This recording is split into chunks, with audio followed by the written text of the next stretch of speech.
Okay, there were a group of, it's a very common thing that shochtim from Israel and from other places, a shochet is a, how they call it, a ritual slaughterer. According to the Torah, if you want to eat meat, the meat has to be killed in a very, very exact and special way. And there's a lot of laws involved, and how the knife has to be, and how you the movements you have to make, and the attention you have to have.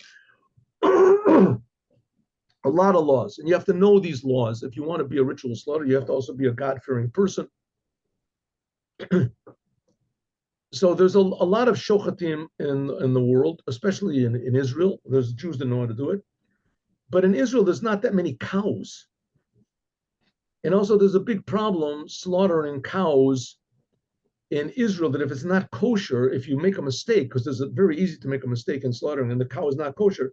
So exactly how do you get rid of it? There's not a big market, which is not the case other places. For instance, in Argentina, there's a lot of cows. And if you slaughter a cow improperly, so they'll just sell it. There's a lot of non-Jews that want to eat. They don't care how it was killed.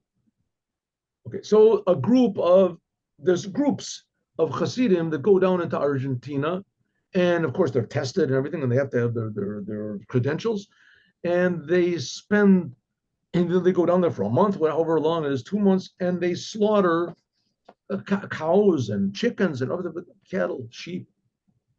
They slaughter a few hours every day, and then they go back to their hotel, and they can sit and learn, and they can do whatever they want. Okay, so let's say there was a group here. I never really saw the details, but there was, let's say, a group of 50 shochatim, all religious Jews. And they went down to Argentina, and they would go and then they would finish working. They had to wake up early, and it was not easy work. And they would finish, they would go home, they would go to sleep a little bit, and they would. Okay, one day they finished. They had already been, there for a few months or a few weeks, whatever it was. And they finished their day, and they're standing at the gate to be let out. Right, it's a place that it's a big, huge slaughterhouse, and there's this big metal gate there, so people can't come in. Just whatever they want to the screen, and they want to leave, and the guard doesn't open the gate. So they yell to the guard, "Open up the gate," and the guard doesn't open the gate. So they're yelling to him, "Please come on, open up the gate." A couple of them speak Spanish a little bit. No, the guard is not. So one of them goes up to the guard. I guess he's sitting up in this tower or wherever he's sitting in his room, and goes, "What's the problem? Why don't you open up the gate?"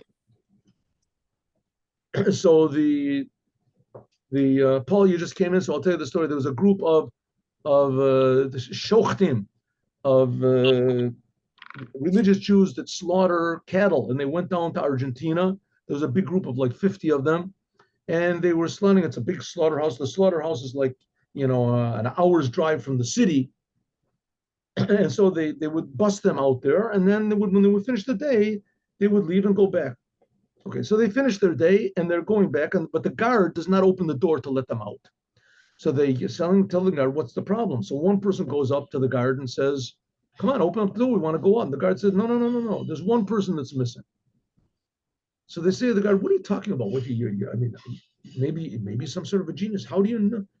There's one." He said, "I'm telling you, there's one person that's missing. Go and count." So I said, "Okay, listen, we'll how do you say? We'll humor him." So they went and they counted, and sure enough, there was one person missing.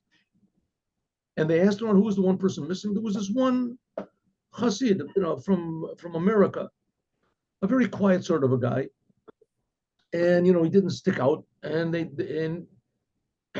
he was not there. So they say, "Hey, we got to find him." So they went. They were yelling, "Shmerel, Shmerel," and they didn't see him anywhere. They figured, "Hey, what's going on?" So they looked around. All of a sudden, someone yells out after they've been searching for like a quarter of an hour. Someone says, "I found him. Come help me! Help! Help!" He went. It seems that he must have gone into the freezer over there. They have when they would finish slaughtering the cows, so they would put them into a big freezer. It had to be very, very cold. It was very big also. And somehow or other, for some reason, he must have gone into this freezer, and he fell down. Maybe he hit his head or something. Maybe it was slippery. Anyway, he was unconscious, and they went and they took him out, and he was almost dead, almost frozen to death. And they brought him. There was a doctor that was there, right? They had the medic or the doctor, whatever, that's always on the premises, And they brought him and they massaged him and they did everything they could. And he came back to himself. He came back to himself. And the doctor said, if he was there, it's a miracle he's alive. Just a couple of seconds, minutes, he would be dead for sure. And they brought him up. That took him a little bit while, and he came back to himself. Came back to himself, and he was, they bundled him up and everything like that. And I figured, okay, we'll go back into the town, and we'll, once we get to the hotel, we'll call another doctor, and we'll see if he's really okay. We'll make a checkup. So they went to they said to the guy at the gate, thank you very much for telling us. So, but tell us, how did you know that someone was missing? If you got such a good eye, I mean, this fellow that was missing, he's like a little quiet guy. We didn't even notice that he wasn't there. How did you notice? And he said, well, very simple. He said, every day when you come here, as one person says to me, good morning, buenos dias. And when you leave, as that same person says to me, have a good day. Buenas tardes, whatever it is. Have a good day. He says, this day you came in, that one person said to me, have a good day. And it gives me a good feeling. Somebody treats me like a human being. Everybody else is busy with their things, nothing against anybody. But, when someone said to me, good day, but when you were going out, no one said to me, good afternoon. So I realized that he must not be here. So it ends up that this person's love for others, or at least care for others, positive, saved him. So they asked him, why is it that you did that? Why? He said, well, I'll tell you. He said, I'm a Chassid, whatever is a Chassid, a Tzanzer Chassid or something. He said, I would go sometimes to the Lubavitcher Rebbe. And I would, it's amazing, just so positive and wonderful. He said, I'm not a Chabad Chassid. I'm not a Chassid of Chabad. But I did see one thing that when the Rebbe would go to the Ohel, I followed the Rebbe, I guess, to the Ohel. The Ohel was the grave place, the burial place of the previous Rebbe. It's where all the Chabad Hasidim are buried. And the Rebbe would go there to pray regularly. So when he would go, the Rebbe would say hello and speak very nicely to all of the policemen and all of the, the Gentile policemen and the workers and everything that were there. He would say to them hello. He would too.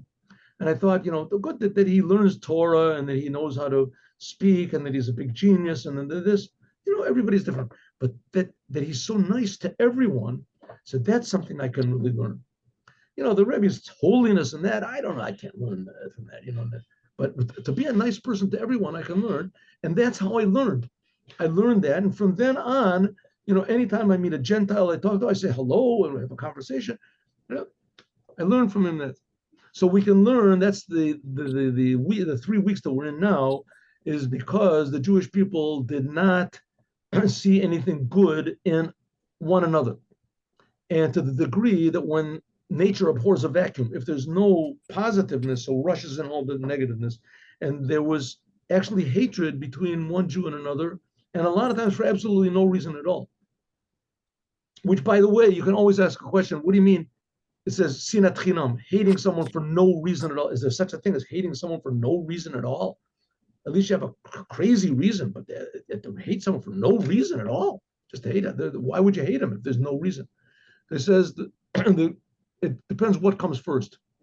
If sometimes there's a reason to hate somebody, the person stole from you, he cheated you, he damaged you, he was whatever. Okay, so you have a reason. So you have to overcome that, but at least you got a reason. Right, a reason. Hatred is a bad thing, but at least it's a normal hatred. But there's some people that hate other people just because they're other people, because they're not me. They can't bear the fact that there's anyone other than themselves, that anyone disagrees with them or has a different personality or a little more success, a little more money, a little taller, a little shorter, a little this. But that's not the reason. Is that the reason is just that they're somebody else. So they automatically have suspicion and hatred for the other person. And then they explain it. They use their mind to explain it. What's the solution? To realize that no one is an other person. That everyone is exactly the same thing as me. I don't know how I got here, but however I got here, the same God that's creating me is creating everybody else also. To be nice to everybody. People like to feel good. Be nice, say a nice word. What's the problem?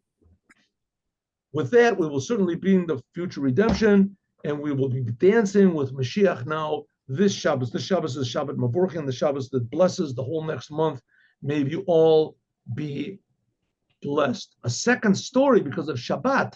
Where did we hear such a thing like this? Where do we think this is? I'll take that. Whoever requests that. You can try. Yeah, well, I'm not blaming you. There's a second. Every time you're going to do this, the thing. Okay, second story because of Shabbat. Matos Masi. Maybe I'll tell the same story over again. Okay, I'll turn it off and I'll turn it back on.